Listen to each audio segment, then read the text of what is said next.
istrinya tercinta Terus Khadijah bagaimana radhiyallahu hubungan anha dengan anak dan saya yang mengatakan ditugaskan zamiluni dan zamiluni Ini mau nanya. qala qad khasyitu ala nafsi, terima kasih Bapak. aku Assalamualaikum mengkhawatirkan warahmatullahi diriku akan celaka. Bismillah. Assalamualaikum warahmatullahi wabarakatuh.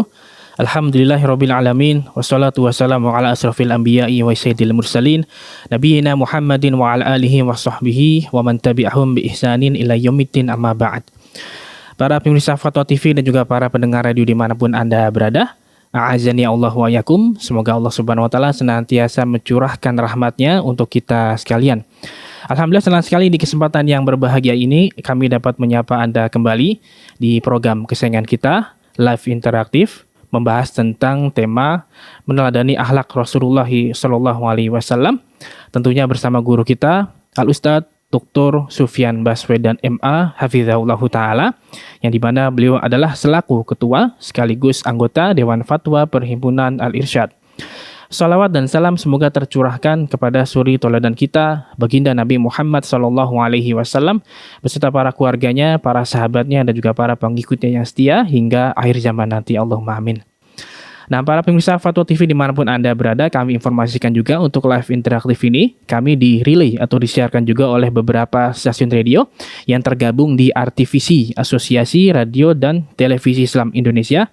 Di antaranya ada Radio Bimbas Yogyakarta, Radio Sahabat Tegal, Radio Suara Madinah Caruban, Radio MD FM Probolinggo, Radio Hang FM Batam, Radio Amuba Pangkal Pinang, Radio Sagu FM Sumatera Barat, Radio Gema FM Bontang, Radio Al-Hikmah Banyuwangi, Radio Albina AM Bekasi, Radio Tua FM Riau, Radio Dai Tengaran, dan Radio Mas FM Seragen. Terima kasih kami ucapkan jazakumullahu khairan, semoga tayangan ini bermanfaat.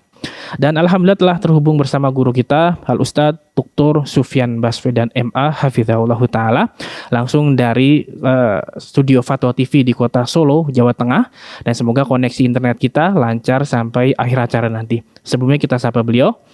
Assalamualaikum warahmatullahi wabarakatuh, Ustaz Yunah. Waalaikumsalam warahmatullahi wabarakatuh. Ahlan Ustaz. Bagaimana kabarnya Ustaz? Alhamdulillah sehat, barakallahu fiik. Fik barakallahu. Nah, kami ucapkan terima kasih kepada Ustaz yang telah meluangkan waktunya di kesempatan kali ini. Ustaz, barakallahu fikum. Allah barik fiik. Nah, mengikuti Islam a'azani Allah wa yakum, kami mengajak Anda untuk berpartisipasi. Silakan jika Anda ingin mengajukan pertanyaan kepada Ustaz, Anda bisa menghubungi layanan telepon kami di nomor 021 2123 2333 dan nomor telepon tersebut tertera di layar kaca Anda saat ini. Nah, Ustaz, mohon izin kita langsung bacakan pertanyaan pertama di kesempatan kali ini, Ustaz. Ya, tafadhal. Tip. Pertanyaan pertama ini dari Umu Farel di kota Surakarta, Jawa Tengah. Bismillah, Assalamualaikum warahmatullahi wabarakatuh. Izin bertanya, Ustaz. Bagaimana hukum nasab anak di luar nikah jika sudah terlanjur diberi nama belakang bapaknya yang di akte kelahiran? Perlukah dihapus ya Ustaz? Apakah hukum pernikahannya perlu diulang karena sudah berjalan selama 5 tahun? Jika mengulang, apakah harus bercerai dulu? Ini betul-betul bertaubat dan menyesal, Ustadz. Apakah ada dalil dari Al-Quran atau hadis agar jika memang harus ke pengadilan tidak dibantah pihak pengadilan? Ana takut hisab di akhirat kelak, Ustadz. Mohon nasihatnya, Ustadz. Barakallahu fikum. Bismillah, alhamdulillah, wassalatu wassalamu ala rasulillah wa ala alihi wa sahbihi wa man wala amma ba'd. Itu tadi cukup banyak ya pertanyaannya, tapi Ana tidak bisa menjawab semua. Yang bagian-bagian akhir aja coba Mas diulang. Tentang apakah ada dalil dari Al-Quran dan hadis agar jika memang harus pengadilan ya Ustaz? Atau apakah hukum dalil dari Al-Quran dan hadis supaya ke pengadilan untuk merubah nama, maksudnya begitu? Di sini disebutkan, atau untuk apa? Nggak disebutkan ya. Agar jika memang harus pengadilan tidak dibantah oleh pihak pengadilan, katanya Ustaz.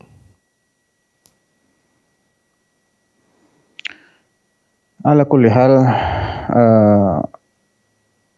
masalah ini memang masalah yang cukup pelik ya, pro kontranya. Di Dewan Fatwa sendiri sampai saat ini belum merilis fatwa yang baku terkait masalah status anak hasil hubungan di luar nikah. Ya, jadi Ana mohon maaf, Ana belum bisa menjawab juga. Mungkin bisa ditanyakan ke Ustadz yang lain. Nah, Baik Ustadz, barakallahu fikum. Kita lanjutkan bacaan pertanyaan berikutnya dari Zainal di kota Bekasi, Jawa Barat. Assalamualaikum warahmatullahi wabarakatuh. Izin bertanya Ustadz. Ayah kami dahulu pernah menabrak seseorang hingga orang tersebut meninggal dunia. Kecelakaan tersebut terjadi karena tidak sengaja. Orang tersebut beragama non-muslim. Waktu itu proses hukum sudah dijalankan. Ayah saya sempat ditahan di kantor kepolisian, namun berakhir dengan damai. Yang akhirnya ayah saya bebas. Yang ingin saya tanyakan Ustadz, apakah masih ada hukum lain secara syariat yang harus dilakukan ya Ustadz? Karena ayah saya ingin bertaubat. Mohon nasihatnya Ustadz, barakallahu fikum. ya, secara syariat karena itu sesuatu yang tidak disengaja ya, artinya tidak ada dosa di situ karena ketidaksengajaan tadi. Ya, berhubung juga pihak keluarga sudah memberikan maaf dengan berdamai, ya berarti sudah selesai urusannya. Karena itu kan hak mereka. Kalau memang mereka memberikan maaf, tidak ada tuntutan-tuntutan apa-apa, ya berarti secara ganti rugi material tidak ada. Demikian juga secara dosa juga tidak ada. Wallahu a'lam. Dan Ustaz, jazakallahu atas jawabannya. Demikian bertanya, mudah-mudahan bisa difahami. Kita bacakan pertanyaan berikutnya dari Alif Haryan Syah Putra di Kabupaten Bandung Barat. Assalamualaikum, izin bertanya Ustadz. Saya pernah mendengar salah satu ceramah Ustadz yang mengatakan bahwa seseorang yang buta sekaligus tuli dari lahir atau dari umur kecil, di mana keadaan seperti itu sangat sulit mengerjakan sholat, sehingga orang tersebut tidak diwajibkan sholat baginya. Bagaimana dengan pernyataan seperti itu ya Ustadz? Apakah dibenarkan dalam Islam? Mohon penjelasannya. Barakallahu fikum. Iya, Allah barik fiik. Kalau memang secara fakta dia tidak mampu, tidak memiliki kemampuan untuk belajar karena dia buta dan dia tuli, sehingga saya nggak tahu ya apakah mungkin masih bisa belajar dengan huruf braille, saya nggak tahu terus terang ya, karena memang secara logika orang-orang buta yang masih memiliki indera pendengaran itu masih bisa belajar.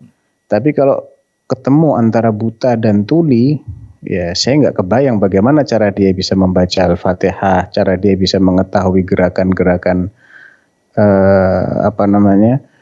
Kalau gerakan masih bisa lah ya, cuman membaca Al-Fatihah misalnya, itu bagaimana caranya? Kalau dia memang tidak mampu, ya dia tidak dituntut untuk melakukan hal-hal yang di luar kemampuan. Jadi sebatas yang dia mampu saja. Kalau memang nggak bisa apa-apa, memang faktanya nggak bisa apa-apa, ya sudah. La yukallifullahu nafsan illa wus'aha. Gitu. Mungkin dengan niat kalau masih bisa, ya, dengan gerakan sebisanya dia, ya sebatas itu saja dia dikenai kewajiban. Intinya untuk memastikan apakah benar-benar dia terbebas dari kewajiban sholat, itu melihat kepada kondisi orang itu. Intinya dia masih diperintahkan selagi dia masih memiliki akal, ya bukan dalam keadaan pingsan, bukan dalam keadaan tidur, bukan dalam keadaan mohon maaf gila misalnya, atau mabuk. Berarti kan akalnya masih bekerja, dia bisa berkomunikasi misalnya, bisa diberitahu waktu sholat, gerakan-gerakan sholat misalnya, dia masih bisa mempelajari, ya dia wajib sebatas kemampuannya itu. Di luar itu dia tidak terkena kewajiban. Nah, Ustaz, Masya Allah. Jazakallah atas jawaban dan penjelasannya. Demikian bertanya, mudah-mudahan bisa difahami. Pertanyaan berikutnya dari Budi Marianto di Kota Bekasi, Jawa Barat. Bismillah, izin bertanya Ustaz, ini tentang sholat. Apakah garis di lantai masjid itu bisa disebut sutroh? Kalau kita ingin sholat, apakah harus mencari sutroh dahulu ya Ustaz? Lalu apakah boleh jika kita tidak menemukan sutroh, kita tetap melakukan sholat? Kalau misalkan jauh, apakah harus mencarinya ketika sedang sholat? Ya. Nah, ini juga beberapa pertanyaan intinya tentang sutroh ya. Jadi hukum sutroh itu berdasarkan ijma'nya para ulama sunnah, tidak wajib. Ya, tidak wajib sholat dengan menggunakan sutroh, tapi disunnahkan. Kenapa disunnahkan? Karena dalam hadisnya Ibnu Abbas fi Sahih Bukhari, Ibnu Abbas menceritakan bahwasanya Nabi itu pernah sholat tanpa menghadap ke tembok, shalla ila ghairi jidar. Kata-kata ila ghairi jidar itu dimaknai oleh sejumlah ulama, diantaranya oleh Imam Asy-Syafi'i dan sejumlah banyak ulama lainnya, ai ila ghairi sutrah. Beliau sholat tanpa menghadap ke sutrah. Berarti beliau tidak mengharuskan, tidak mewajibkan keberadaan sutrah itu sebagai salah satu syarat sahnya sholat. Jadi hukumnya sunnah. Berangkat dari sini, sebagian dari pertanyaan tadi sudah terjawab ya. Ada kan tadi cabang pertanyaan yang ketiga kalau nggak salah ya. Apa tadi tanyaannya? Apakah boleh? Apakah harus ya? Apakah harus mencari sutroh jika sedang sholat? Berarti tidak harus dengan sutroh. Apalagi kalau dia makmum statusnya. Makmum itu sutrohnya adalah sutroh imamnya. Tidak perlu dia menggunakan sutroh sendiri-sendiri. Yang dianjurkan menggunakan sutroh itu adalah ketika dia sholat sendiri atau sholat sebagai imam. Maka ketika itu dia dianjurkan untuk menggunakan sutroh. Adapun ketika dia sebagai makmum, maka cukuplah sutrohnya imam menjadi sutroh baginya. Nah, kalau sutrohnya jauh, apakah wajib? Sebagian ulama tidak mewajibkan hal tersebut, namun sifatnya adalah sunnah saja ya, karena memang hukum asalnya sunnah, sehingga upaya kita untuk mendapatkan sutroh tadi hukumnya juga sunnah. Misalnya nih, seperti kasusnya Nabi SAW pernah sholat antara beliau dengan tembok itu ada sekitar 3 hasta ya. 3 hasta itu ya mungkin sekitar 1,5 meter gitu. Tiba-tiba ada anak kambing mau lewat. Maka beliau mendekat ke sutroh. Sehingga anak kambing itu lewat di belakangnya beliau. Tidak sampai melewati beliau, antara beliau dengan sutroh. Nah, bisa kita simpulkan di sini, ketika jaraknya itu sekitar 3 hasta, maka tidak mengapa seseorang melangkah maksimal 3 hasta. Ya, sekitar 3 kali langkah lah.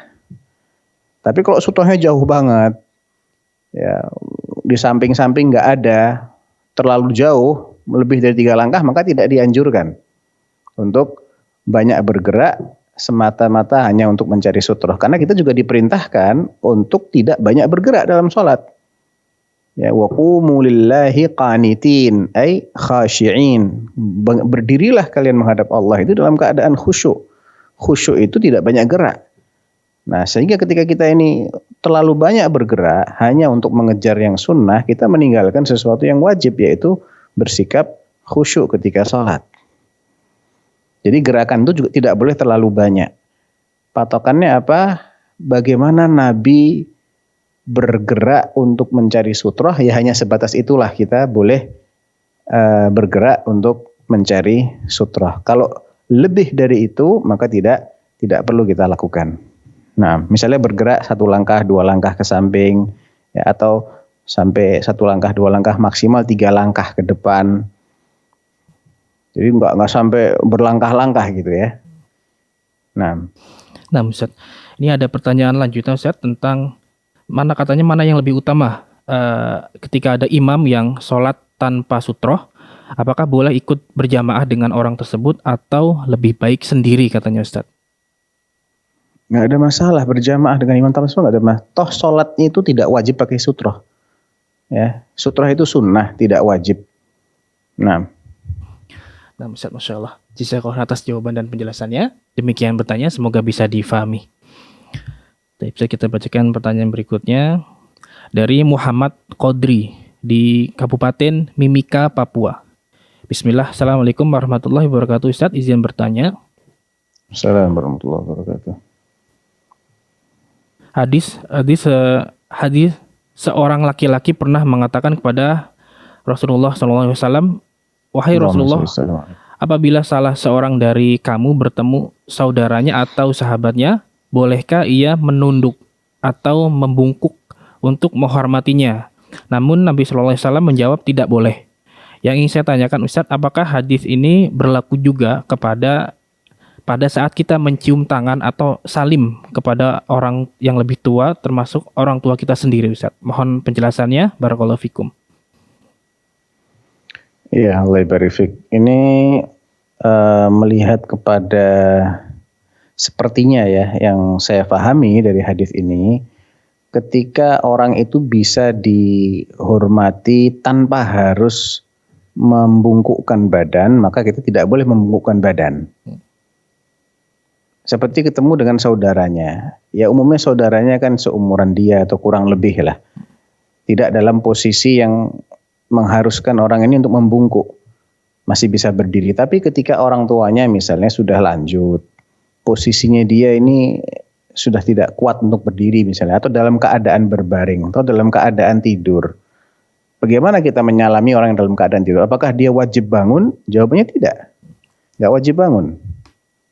Dia salami dalam posisi itu. Atau misalnya anak kecil, mau nggak mau kita menyalami anak kecil, kita harus membungkuk, kan postur dia lebih pendek daripada kita. Jadi intinya bukan dalam rangka ta'zim, ya, membungkuknya itu bukan dalam rangka ta'zim, namun sekedar memudahkan saja supaya tidak perlu bercapek-capek dia harus berdiri. Itu sepertinya yang dimaksud oleh hadis itu. Ya, karena kan membungkukkan badan dalam rangka ta'zim itu termasuk budayanya kaum non-muslim, ya, seperti budaya sebagian negara ya, di Jepang misalnya, mereka membungkukkan badan, nanti di negara mana lagi membungkukkan badan. Bukan karena yang dihormati itu posisinya rendah, enggak. Semata-mata karena ya ingin ta'zim saja. Nah, itu tidak diperbolehkan, karena itu gerakan membungkukkan badan ruku itu termasuk gerakan ibadah yang seharusnya hanya ditujukan kepada Allah Subhanahu wa taala. Makanya di Al-Qur'an mengatakan warka'u ma'ar raki'in, dan rukuklah kamu bersama orang-orang yang ruku. Allah memerintahkan kita untuk ruku. Ruku itu tentu kepada Allah Subhanahu wa taala, sebagaimana sujud juga kepada Allah Subhanahu wa taala. Oleh karena itu, supaya tidak ada kemiripan dengan orang yang mengagungkan selain Allah, maka tidak perlu membungkukkan badan, kecuali kalau memang posisi orang itu sedang lebih rendah. Tapi ketika sama-sama berdiri, ya sudah, salaman aja. Ya. Kan bisa tangannya yang ditarik ke atas, tidak harus dianya membungkuk. Ya. Bisa aja tangannya ditarik ke atas tanpa harus membungkukkan sampai terlalu membungkuk gitu ya. Nah, Insyaallah tayyib Ustaz. Jazakallahu khairan wa barakallahu fikum atas jawaban dan penjelasannya. Demikian yang bertanya Muhammad Qadri di Papua. Semoga bisa difahami, barakallahu fikum. Nah, berikutnya sama azan ya Allah wa yakum, kami mengajak Anda kembali untuk berpartisipasi. Silakan jika Anda ingin mengajukan pertanyaan kepada Ustadz, Anda bisa menghubungi layanan telepon kami di nomor kode area Jakarta di 021 2123 2333. Silakan. Nah, Ustadz, kita lanjutkan bacaan pertanyaan berikutnya dari Merdekawati di Banten, Kota Serang. Bismillah, izin bertanya Ustadz. Jika ada seseorang menderita sakit dan bernazar nanti kalau sembuh mau berhijab katanya. Namun ternyata qadarullah seseorang tersebut bukannya sembuh malah meninggal dunia. Pertanyaannya, jika hal demikian apakah dicatatnya sudah taubat atau tidak ya Ustadz? Mohon penjelasannya Ustadz dan nasihatnya, barakallahu fikum. ya Allah barik fik. Zahirnya dia belum bertaubat ya. Maksudnya taubat karena tidak berhijab itu apakah sudah dianggap taubat dengan benar seperti itu? Itu yang saya pahami ya dari pertanyaan. Jawabannya belum. Karena syarat taubat itu salah satunya adalah al-iqla' anidz dzamb. Ya, para ulama menyebutkan supaya sebuah taubat itu dianggap sah, dia harus meninggalkan dosa yang dia lakukan. Nah, dosanya apa di sini? Dosanya tidak berhijab. Bagaimana cara meninggalkan dosa ini? Ya dengan berhijab. Ketika dia masih menggantungkan berhijabnya itu dengan kesembuhan yang ternyata dia malah meninggal dunia, ya berarti dia belum bertaubat. Karena kan kesembuhannya tidak terjadi dan dia baru mau berhijab kalau dia sembuh. Walaupun mungkin syarat yang lain ada ya, seperti menyesal dan adanya tekad atau keinginan kuat untuk tidak mengulangi lagi. Mungkin saja itu sudah ada, tapi syarat yang ketiga ini yaitu berhenti dari dosa itu belum terwujud, karena di sini dosanya adalah meninggalkan sesuatu yang harusnya dia lakukan dan dia belum melakukan. Nah, Masya Allah, nama Ustaz, jazakallahu wa barakallahu fikum atas jawaban dan penjelasannya. Demikian bertanya, semoga bermanfaat jawabannya. Baik. Nah, kita angkat pertanyaan via telepon pertama di kesempatan kali ini. Iya, silakan. Ya, assalamualaikum, Bapak Suryadi. Waalaikumsalam. Ya, silakan Bapak. Pertanyaannya. Assalamualaikum Pak Ustadz. Waalaikumsalam warahmatullahi wabarakatuh. Nah begini Pak Ustadz, ada di kampung saya ajaran itu yang mempelajari itu apa itu nama-nama Allah Asmaul Husna sampai hafal katanya. Kalau sudah hafal kita tidak usah lagi sholat, katanya sudah bebas dari sholat, puasa katanya. Ya mengajak saya, tapi saya pikir-pikir dulu lah katanya. Iya. Baik. Pertanyaannya Pak? Pertanyaannya? Pertanyaannya itu apa tuh, ada sunnahnya atau ada apanya ya pelajarannya itu? Iya. Baik. Ya, cukup Bapak ya. Itu ya Pak ya pertanyaannya. Baik. Ya jelas sekali itu adalah kesesatan yang teramat sangat parah. Ya. Kalau ada orang boleh nggak sholat, nggak puasa hanya dengan baca Asmaul Husna, ya Nabi lah. Nabi aja tetap melaksanakan sholat, orang perang aja disuruh sholat sama Allah Subhanahu Wa Taala. Bagaimana sholat bisa ditinggalkan? Jelas itu ajaran zindiq, ya, sama sekali tidak ada hubungannya dengan Islam. Itu hanya orang-orang yang ingin menyesatkan kaum muslimin saja yang menyebarkan ajaran seperti itu.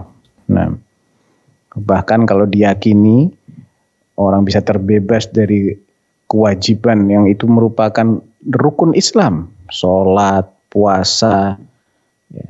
Ada orang diyakini boleh terbebas dari rukun Islam, bisa keluar dari Islam itu. Orang yang punya keyakinan seperti itu. Ya kan namanya ini rukun Islam. Rukun itu tiang-tiangnya Islam. Tiangnya nggak sempurna, nggak ada bangunannya. Apalagi yang digugurkan di sini dua sekaligus, sholat sama puasa. Kompensasinya apa? Menghafal Asmaul Husna. Nggak ada hubungan sama sekali. Ya. Jadi saya ingatkan, hati-hati dengan ajaran seperti ini. Itu adalah ajaran kekufuran. Na'udzubillah min dzalik. Nah, Ustaz, jazakallahu atas jawaban dan nasihatnya. Demikian yang bertanya Bapak Suryadi di Sumatera Barat. Semoga bisa difahami dan semoga Allah mudahkan urusannya. Barakallahu fikum.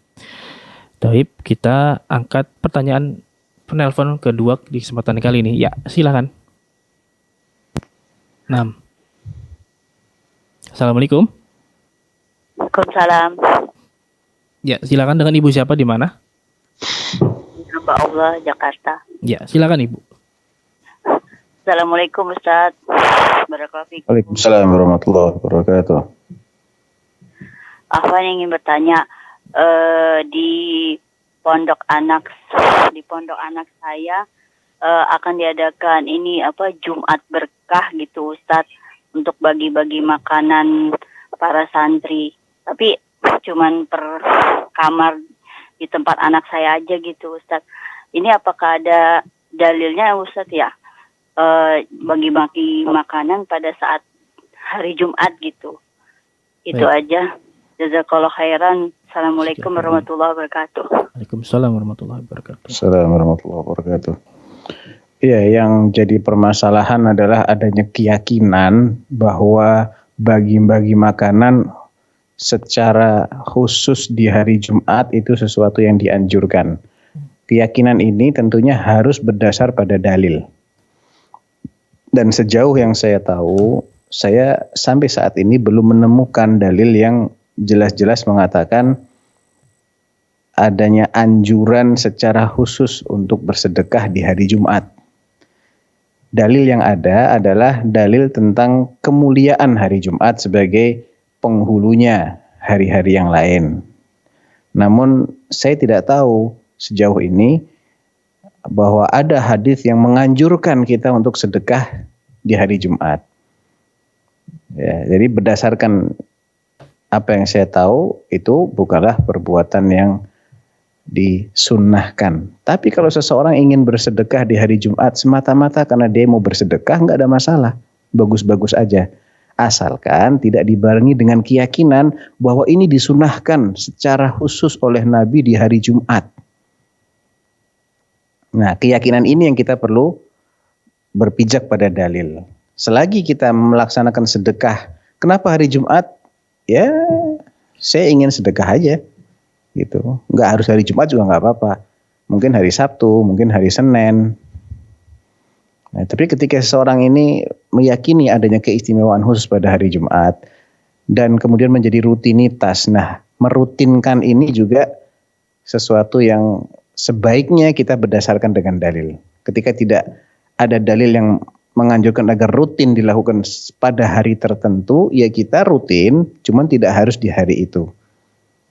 Ya, supaya tidak ada keyakinan bahwasanya ini sesuatu yang dianjurkan secara khusus. Nah, Baik, Ustaz. Jazakallahu khairan wa barakallahu fikum atas jawaban dan nasihatnya. Demikian bertanya Ibu di Jakarta tadi. Semoga bisa difahami. Dan kita angkat pertanyaan ketiga via telepon. Silakan. Ya, Assalamualaikum warahmatullahi wabarakatuh, Ustaz. Waalaikumsalam warahmatullahi wabarakatuh. waalaikumsalam warahmatullahi wabarakatuh. Ya, silakan Ibu. Ini saya bertanya tentang pertanyaan saya sehubungan dengan beberapa waktu yang lalu, Ustaz. Ini ibu saya yang sudah kena stroke itu, Ustaz. Kalau sholatnya itu kadang-kadang sampai telat, saya lupa tidak saya wudoni. Apakah saya termasuk dosa? Dan kadang-kadang itu dianya juga tidak mau diingatkan, kadang-kadang begitu. Kadang-kadang belum waktunya, sudah sholat seperti waktu maghrib, sesudah beberapa menit gitu sudah sholat ngisa. Padahal belum waktunya sholat ngisa. Kalau diingatkan sudah, pokoknya saya sudah salat, pokoknya begitu aja. Itu apa saya termasuk dosa, Ustadz? Terima kasih jawabannya. Jazakallahu khairan. Salam. Dosanya karena apa, Bu? Karena saya lengah kadang-kadang itu sampai akhir waktu.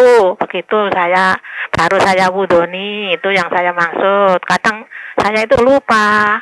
Karena dia itu selalu manggil-manggil. Terus kalau saya sholat itu selalu memanggil-manggil, jarak beberapa menit sudah manggil. Kadang kalau saya sholat sunat itu saya batalkan, saya layanin. Tapi kalau saya itu sholat wajib, manggil-manggil saya terus itu tetap saya lanjutkan sholat saya. Itu bagaimana, Ustaz? Terima kasih jawabannya. Saya kalau khairan. Assalamualaikum warahmatullahi wabarakatuh. Waalaikumsalam warahmatullahi wabarakatuh. Waalaikumsalam warahmatullahi wabarakatuh. Ya, Allah Subhanahu wa taala kan berfirman, "Rabbana la tu'akhidna in nasina aw akhtana." Dan ketika Nabi berdoa seperti itu, Allah mengatakan, "Qad ajabtu." Ya. Ya Allah, janganlah Engkau hukum kami manakala kami lupa atau tidak sengaja.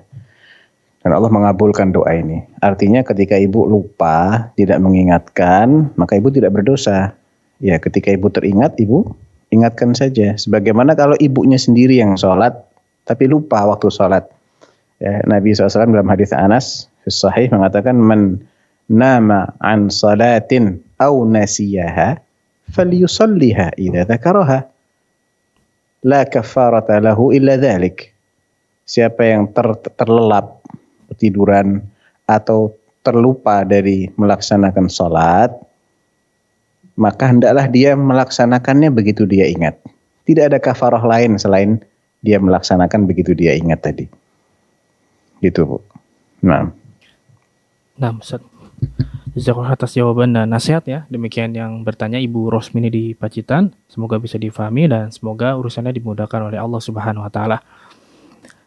Baik, kita lanjutkan bacaan pertanyaan. Kita angkat dari website kembali. Dari Ening Mustiningsih di Kota Kupang, Nusa Tenggara Timur. Bismillah. Mohon izin bertanya, Ustaz. Apakah benar bila anak soleh dan solehah ketika meninggal dunia akan menjadi aset di surga, dan juga sebaliknya anak durhaka akan memasukkan kedua orang tuanya ke neraka, ya Ustaz? Mohon penjelasan, Ustaz. Barakallahu fikum. anak soleh dan solehah memang menjadi aset bagi kedua orang tuanya. Karena Allah SWT berfirman, wa allaysa lil insani illa ma sa'a. Seseorang tidak akan mendapatkan kecuali hasil upayanya. Dan Nabi mengatakan al-walad min sa'yil walidain. Anak termasuk hasil payahnya orang tua. Ya, hasil jerih payahnya orang tua itu adalah anak. Jadi kebaikan-kebaikan yang dilakukan oleh anaknya insya Allah menjadi celengan pahala juga bagi kedua orang tuanya jika mereka beriman tentunya ya. Adapun dosanya anak, maka itu ada perincian. Kalau anak ini durhaka karena salah asuhan, karena orang tuanya menelantarkan dia, tidak mengajarinya untuk menjadi anak yang baik, ya, diterlantarkan, maka orang tuanya bertanggung jawab di sini. Namun jika orang tuanya sudah mengupayakan agar anaknya menjadi anak yang baik, namun qadarullah dia salah pergaulan kemudian atau dia berubah, maka tidak menjadi tanggungan kedua orang tuanya. Ya, wala taziru waziratun wizra ukhra. Ya, seseorang tidak menanggung dosa orang lain selama dia tidak terlibat dalam dosa itu. Nah, Ustaz, di sini ada pertanyaan lanjutan, Ustaz.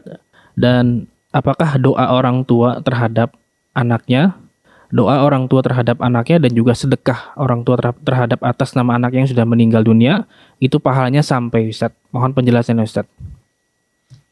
nah, doa itu manfaatnya sampai kepada mayit, ya. Oleh karena itu kita dianjurkan untuk sholat jenazah. Sholat jenazah itu kan hakikatnya kita mendoakan kebaikan untuk mayit. Seandainya itu tidak ada manfaatnya, nggak akan disyariatkan oleh Allah Subhanahu wa taala. Yang kedua, sedekah juga sampai. Ya, dalilnya adalah hadis Asma binti Abi Bakar As-Siddiq radhiyallahu anha yang bertanya kepada Nabi, "Ya Rasulullah, inna ummi ja'at hadisnya salah seorang sahabat, saya lupa nama sahabatnya, yang mengatakan bahwasanya ibuku ini meninggal dunia ya Rasulullah. Atau ya, ibuku ini meninggal dunia Rasulullah dan saya ingin bersedekah untuknya. Maka sedekah apakah yang terbaik? Atau bisakah aku bersedekah atas namanya?" Nabi mengatakan, "Iya, bisa." Nah, kemudian tanya lagi, sedekah apakah yang terbaik? Qala saqiyul ma, memberi minum. Ya, itu contoh salah satu sedekah yang sangat dianjurkan dan pahalanya bisa diniatkan untuk kedua orang tua. Niatkan untuk diri Anda dan untuk kedua orang tua atau untuk ibu atau untuk ayah. Yang jelas mereka muslim atau muslimah. Itu insya Allah pahalanya bisa ikut dirasakan oleh mereka yang kita atas namakan tadi. Nah, Baik, Ustaz. Jazakallahu khairan wa barakallahu fikum atas jawaban dan nasihatnya. Demikian bertanya, semoga bisa difahami. Dan kita bacakan pertanyaan berikutnya dari Muhammad Lutfi di kota Yogyakarta. Assalamualaikum warahmatullahi wabarakatuh. Izin bertanya, Ustaz. Bagaimana hukum menggunakan kekerasan terhadap pelaku kejahatan untuk mendapatkan informasi atau pengakuan? Apakah termasuk sebuah kemaslahatan atau tidak ya Ustaz? Mohon bimbingannya. Disebutkan ini karena untuk referensi skripsi katanya Ustaz. Mohon penjelasannya Ustaz. Barakallahu fikum. Iya. Saya sejauh ini belum pernah menemukan dalil yang membolehkan hal itu. Karena kekerasan ini global ya, seperti apa kekerasannya.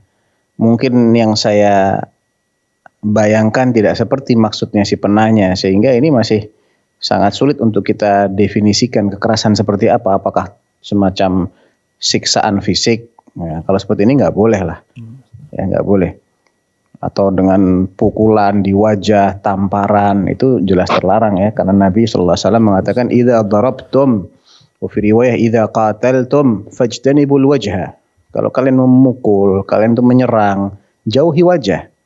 Wajah itu sesuatu yang dimuliakan oleh Allah. Fa innallaha khalaqa Adama ala suratihi. Ya. Jadi bentuk memuliakan manusia adalah dengan tidak memukul pada bagian wajahnya, tidak melukai pada bagian wajahnya. Kecuali kalau itu sifatnya kisos. Ya, kisos itu kan berarti dia sudah terbukti. Misalnya seseorang membuat cacat sebelah mata orang. Tadinya matanya 2 sempurna, kemudian ditusuk pakai sesuatu sehingga buta sebelah. Dan korbannya menuntut kisos. Dan terbukti itu semua, maka dia bisa dikisos pelakunya. Nah, tapi kalau tidak dalam rangka seperti itu tidak diperbolehkan membuat atau melayangkan pukulan ke arah wajah, dan itu kan mungkin juga masuk dalam pengertian kekerasan tadi. Saya tidak tahu apakah kesana juga atau dengan cara apa. Nah Ustaz, syukron jazakallahu atas jawaban dan penjelasan ya. Demikian bertanya, semoga bisa difahami jawaban dari Ustaz. Kita lanjutkan bacaan berikutnya dari Irwan Supriyana di Depok, Jawa Barat. Bismillah, izin bertanya Ustaz. Bagaimana hukumnya kita mengambil ilmu tentang ilmu parenting dari salah satu guru yang kita belum tahu pasti manhajnya? Jika ternyata Ustadz yang mengisi kajian tersebut tidak bermanhaj salaf misalkan, apakah ana berdosa jika ikut menjadi panitia? Karena ana khawatir, ana berperan jika ada subhat yang tersampaikan kepada jamaah, karena di lingkungan ana masih banyak yang awam Ustaz. Mohon nasihatnya Ustaz, barakallahu fikum. Ya, Allah barik fiik atas antusiasmenya ya untuk menanyakan sampai ke hal-hal yang seperti ini yang mungkin tidak banyak panitia kajian yang berpikir sejauh itu. Barakallahu fiik. Terkait masalah apakah berdosa kalau seandainya orang yang diundang ini ternyata menyampaikan sesuatu yang tidak sejalan dengan manhajnya para salafus saleh, saya jawab tidak berdosa, asalkan tidak ada niat, dan saya yakin juga tidak ada niat untuk menyebarluaskan sesuatu yang bertentangan dengan manhaj salafus saleh. Kan dia niatnya ingin memberikan edukasi kepada orang tua bagaimana cara mendidik anaknya, maka diundanglah orang yang dikenal memiliki keahlian dalam berbicara masalah parenting. Namun belum diketahui apakah dia ini berpegang teguh dengan pemahaman para salaf ataukah bukan. Ya, pertanyaannya belum diketahui. Bukan orang yang sudah diketahui dia menyimpang, kan begitu toh? Artinya dia belum tahu apakah sesuai dengan pemahaman para salaf ataukah justru sebaliknya. Kalau dia belum tahu, maka insya Allah tidak mengapa. Tapi kalau sudah tahu jelas-jelas menyimpang, ya jangan diundang. Gitu. Nah, Masya Allah. Nah Ustaz, terima kasih jazakallahu atas jawaban dan nasihatnya. Demikian bertanya, semoga bisa difahami. Nah, masih ada waktu, kita bacakan pertanyaan berikutnya dari Estri Wirandawi di Bekasi, Jawa Barat. Assalamualaikum warahmatullahi wabarakatuh. Izin bertanya Ustaz. Ana bekerja di bagian dokumentasi dan memiliki tim 1 orang laki-laki yang sudah senior. Kami ditempatkan di ruangan khusus tertutup dengan finger akses terbatas. Tapi di dalam ruangan Ana dan teman Ana yang laki-laki tersebut dipisahkan lemari yang cukup tinggi, jadi tidak bisa melihat satu sama lainnya. Perihal ini suami Ana paham dengan kondisi Ana bekerja.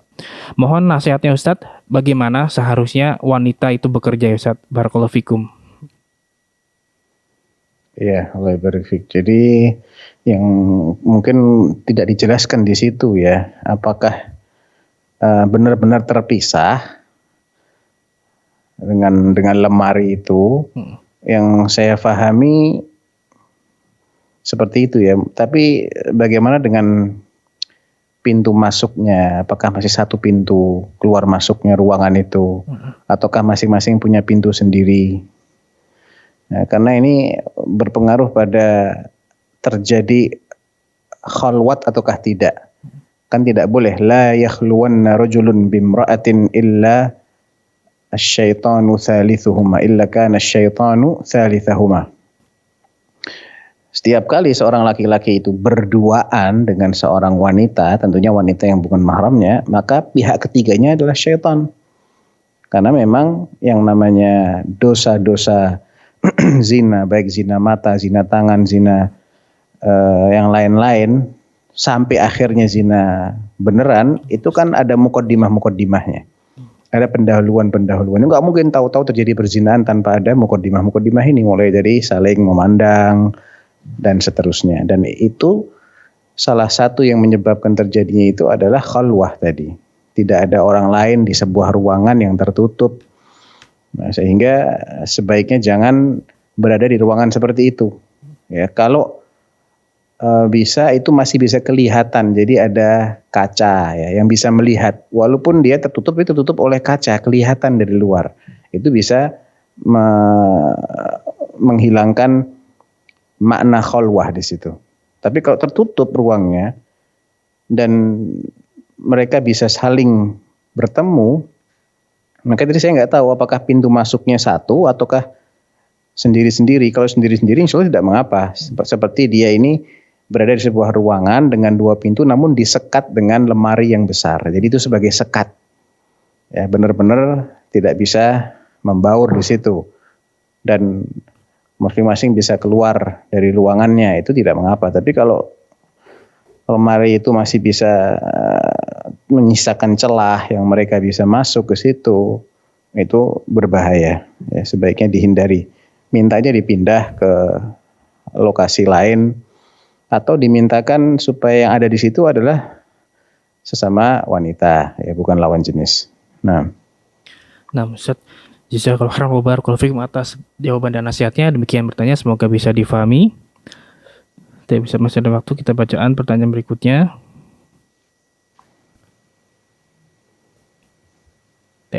Dari Basjuni di Jakarta Timur.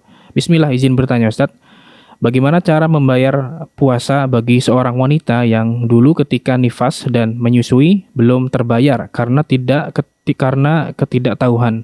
Sekarang di usia 60 tahunan ingin membayar puasa tersebut. Apakah cukup fidyah atau harus puasa atau dua-duanya ya Ustadz? Bagaimana kalau diganti puasa Daud saja? Masalahnya sudah tidak ingat berapa banyak puasa yang ditinggalkan. Mohon penjelasan ya Ustadz, barakallahu fikum.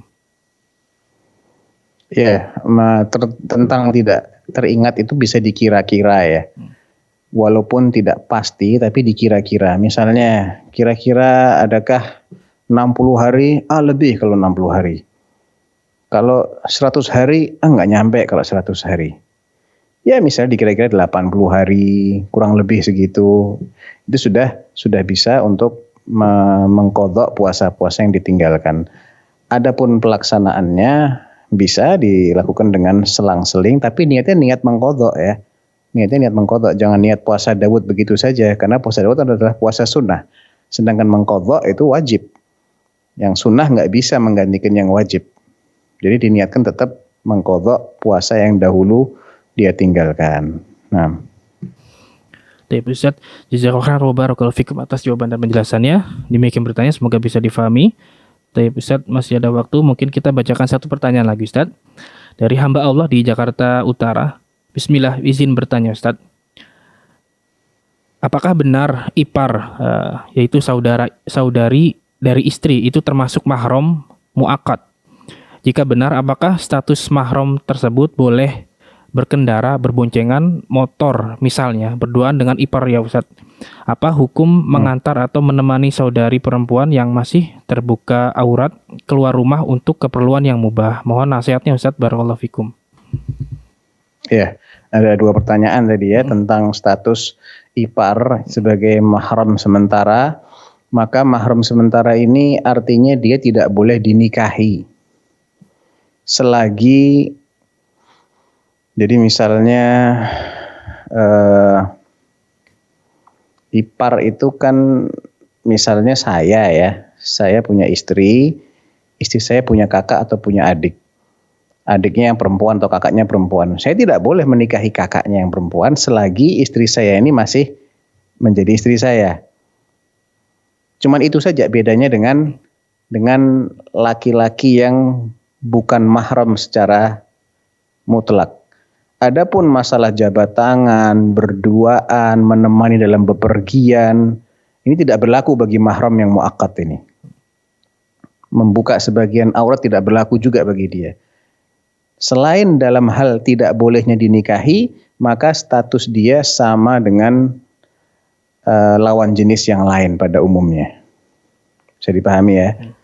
Demikian juga kalau seorang wanita punya suami, maka saudara suaminya yang laki-laki itu mahram muakkad bagi si wanita itu selama dia tidak diceraikan dan sudah keluar dari iddahnya. Kalau dia sudah diceraikan dan sudah lepas dari iddahnya, baru itu dia boleh menikah. Tapi selagi dia masih berstatus suaminya, istrinya dari si suami itu, maka saudara-saudara suaminya adalah mahram muakkad.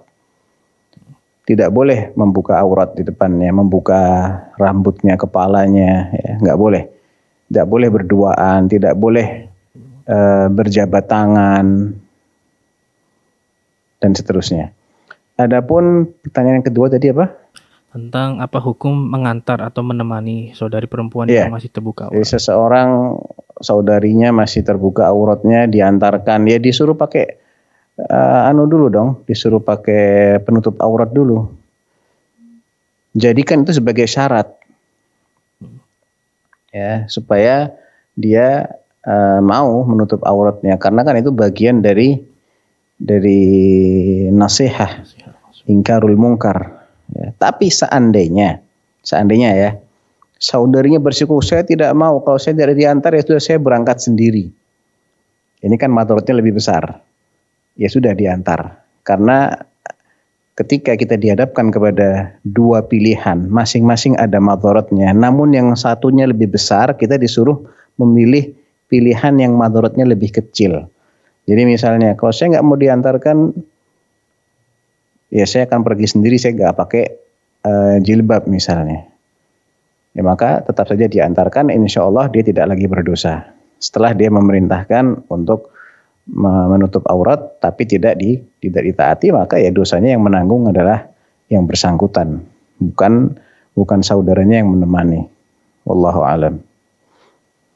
Masya Allah. Jazakallahu khairan wa barakallahu fikum atas jawaban dan penjelasannya. Demikian bertanya, semoga bisa difahami. Dan tersebut adalah pertanyaan terakhir di kesempatan kali ini, Ustadz. Kami ucapkan terima kasih kepada Ustadz yang telah meluangkan waktunya di kesempatan kali ini. Semoga Allah Subhanahu wa taala senantiasa menjaga Ustadz, keluarga dan juga kru di sana.